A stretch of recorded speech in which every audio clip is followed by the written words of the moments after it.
आप इसमें लगाओगे पावर कनेक्टर, ठीक है। और हर कनेक्टर चीज़ का एक नाम के अकॉर्डिंग बताना है, इसको क्या कहते हैं, इसको क्या कहते हैं, इसमें कितनी पावर आ रही है और इसको क्या काम है, उसकी अकॉर्डिंग मुझे आज पूरी मतलब स्टडी लेवल पे आप पूरी डिटेल्स में बता दीजिए। ठीक, ये क्या है, ये आपकी इसमें कनेक्टर है, ये कनेक्टर मतलब पावर पोर्ट है जिसमें ये लगेगा, ये है ना, ये तो पता ही है आपको। हाँ जी, हाँ जी।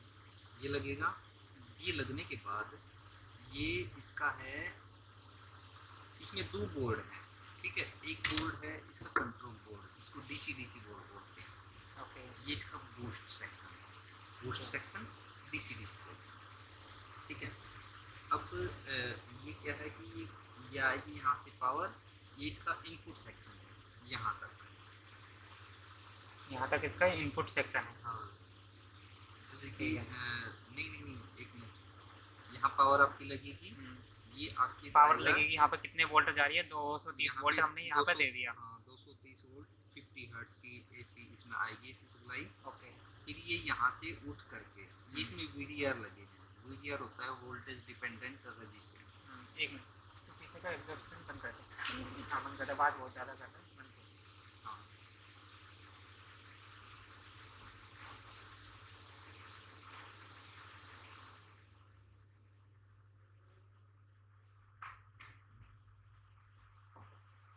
ठीक है। ये है voltage dependent resistance. Voltage dependent resistance क्या होता है कि इसकी वोल्टेज है, नोटबुक भी दे दूँ इसको समझाने नहीं के लिए? अगर आपको नोट करना तो मुझे भी याद है सारी चीज़ें। मतलब कुछ समझाने के लिए, मतलब नोटबुक की अगर हेल्प चाहिए हो तो जो जिससे कि और ज़्यादा एक्सप्लेन कर पाओ आप।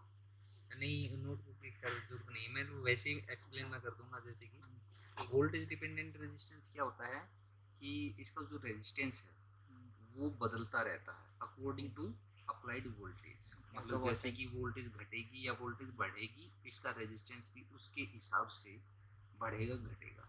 इसका यूज़ तो इसलिए होता है कि अगर वोल्टेज अगर अप डाउन होता है तो ये चीज़ फ्यूज को उड़ा देगा। हाँ, फ्यूज को उड़ा देगा। अगर वोल्टेज में ये पार्लर में लगा होता है, दोनों के पैरेलल में लगा रहता है, तो जिस अगर वोल्टेज अगर अप है या डाउन है, तो अगर जैसे भी अप डाउन होता है तो ये इसको उड़ा देगा, फ्यूज को, इसको उड़ा देगा फ्यूज को, क्योंकि आगे फिर सप्लाई देगा नहीं, और जिसकी आगे का पूरा सर्किट सेफ हो जाएगा, सेफ रह जाएगा। ये चीज़ तो आपको पहले से ही पता ही है।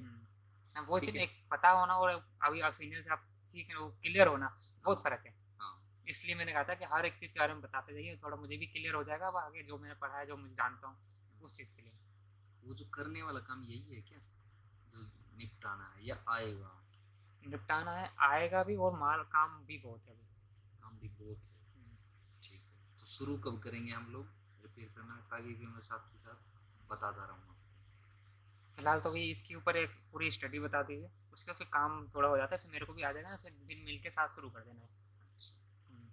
तो ये फिर ये वोल्टेज आएगी इसमें, ये इसका इनपुट सेक्शन है। अच्छा, ठीक है। ये वाला जो है ना, ये सारा इसका इनपुट सेक्शन है। ये इसमें कहाँ तक इनपुट सेक्शन है?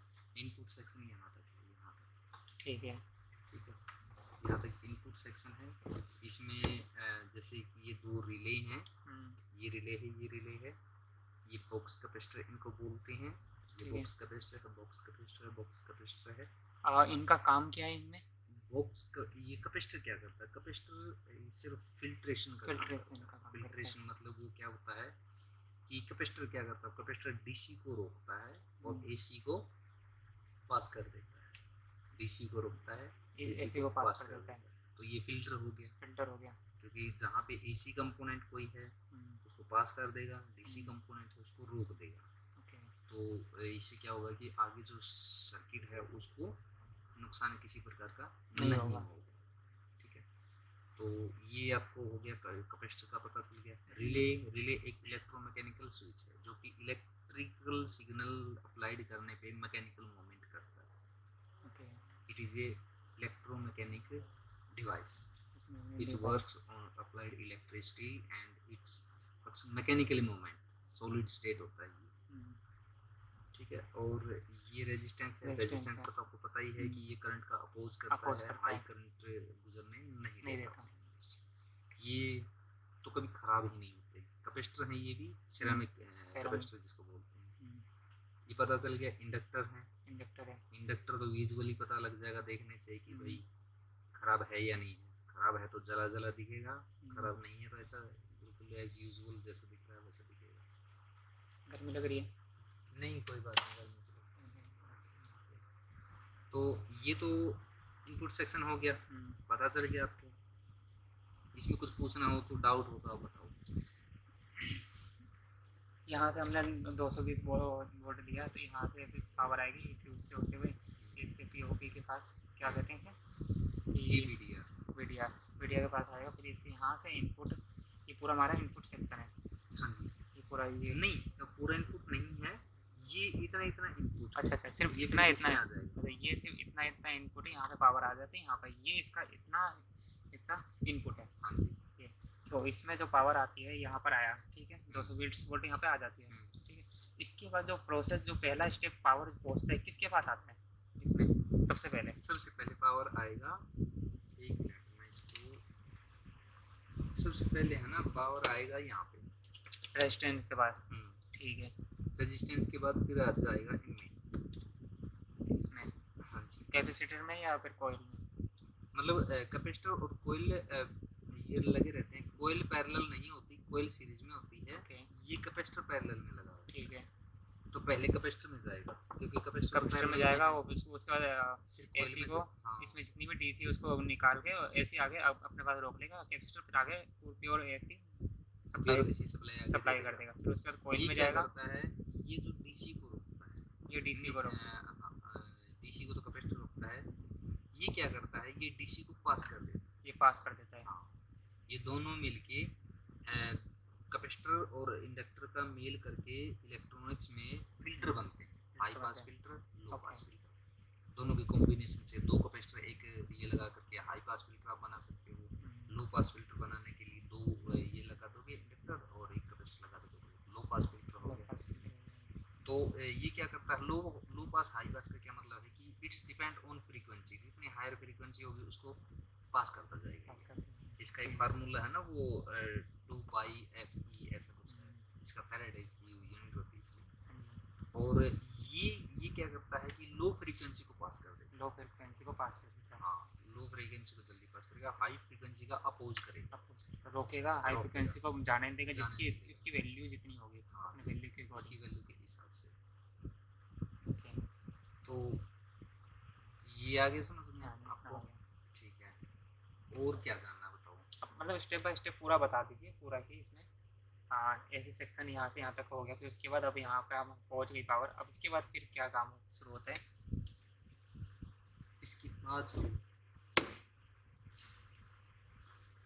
इसके बाद शुरू होता है इसका 1 2 3 4, उसके बाद शुरू होता है इसका बूस्ट सेक्शन। बूस्ट, अच्छा, बूस्ट सेक्शन, ये इसका बूस्ट सेक्शन, ठीक है। हाँ, ये इसका बूस्ट है, ये मैंने डीसी बता दिया था पहले, जब डीसी ये, अच्छा डीसी ये है, ये बूस्ट सेक्शन है। हाँ, मैंने ये जो है ना इसके देखिए, अच्छा, एक्चुअली मैं है ना, मैं एलटेक में जॉब करता था, कंपनी जो ये अच्छा, वो मैं रिपेयर करता था। अच्छा, फिर मैंने ये ईटोन वगैरह भी करे हैं, तो ये भी हम देख लेते हैं, कोई दिक्कत नहीं है, लेकिन बेल्टर कंपनी में जॉब नहीं की। अच्छा, लेकिन मॉडल तो एक सीख जाओगे तो आप दूसरा भी उसके अकॉर्डिंग कर सकते हैं। ठीक है, तो ये भी हमने किए हैं बहुत सारे। तो ये क्या है कि अब मैं 4 साल से कहीं और जॉब कर रहा हूँ। ओके, अच्छा, महिंद्रा में। तो हाँ, ये ठीक है। इसके इनपुट सेक्शन के बाद बूस्ट सेक्शन आता है। बूस्ट सेक्शन, ये इसका, ठीक है, बूस्ट सेक्शन, ओके। ये इसकी है ना, बूस्ट में नहीं आते ये वाले। ठीक है। ये वाले मतलब नाम क्या है इनके, प्रॉपर नाम के अकॉर्डिंग बताते जाइए आप इनके नाम। ये वो है, क्या बोलते हैं इसको, ट्रांसफॉर्मर है। ट्रांसफॉर्मर है, कौन सा? ये ट्रांसफॉर्मर होता है जैसे कि है ना, एसएम ट्रांसफॉर्मर बोलते हैं। एसएम ट्रांसफार्मर, हाँ, इसका वर्किंग प्रिंसिपल क्या है इसमें? ट्रांसफॉर्मर कभी भी डीसी पे काम नहीं करता।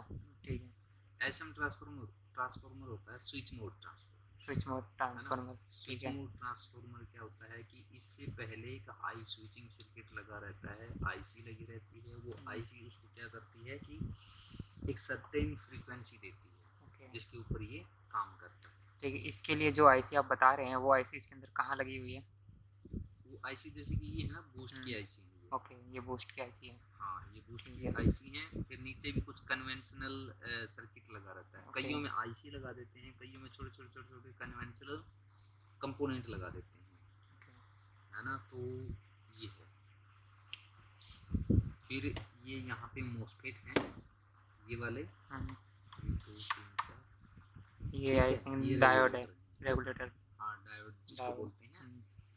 तो ये क्या करता है कि ये बूस्ट बनाता है। बूस्ट मतलब यहाँ से इसका जो है वो कितनी आई है सप्लाई इसकी, यहाँ तक तो इसकी 220 वोल्ट आ गई होगी शायद। 220 वोल्ट आ गई, ठीक है। 1 2 3 4, इसका प्रूफ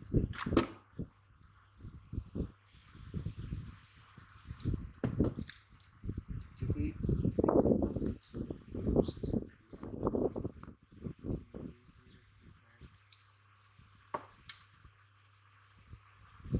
जो ये डीसी, आपने शॉर्ट कर दिया था क्या? हाँ ये शॉर्ट कर दिया था वो फटाफट बोल कैपेसिटर। के था अपना, आपका।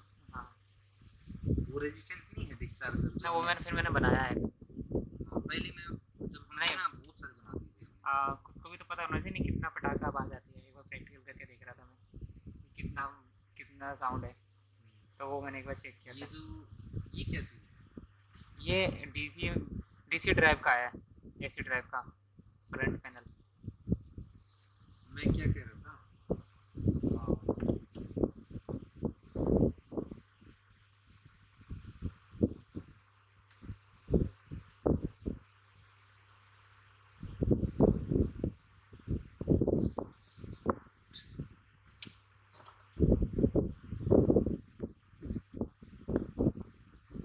मल्टीमीटर है ना? हाँ क्या नाम बताया था आपने? सूरज नाम? हाँ जी, सूरज ने। इसरार। ओके, ये आपने किया क्या? ये लगाए हैं? हाँ ये मैंने लगाए थे, इसमें मॉसफेट ख़राब हो गए थे तो अच्छा। मॉसफेट मैंने चेंज किए थे इसके। चल गया ये? नहीं चला नहीं है। नहीं चला।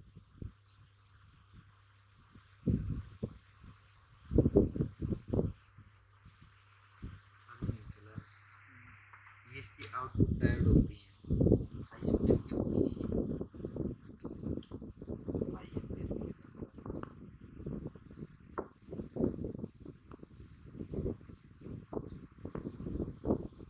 एक बार ना आप इसको ना थोड़ा अच्छी तरह से एक बार समझ लीजिए कि क्या कुछ है, तो उसका फिर हमारा कंटिन्यू फ्लो में बताइए, फिर मतलब इनपुट से लेके आउटपुट तक कि हर इसके कंपोनेंट कैसे कैसे काम करता है। थोड़ा बीच बीच में से फिर ऐसे थोड़ा सा माइंड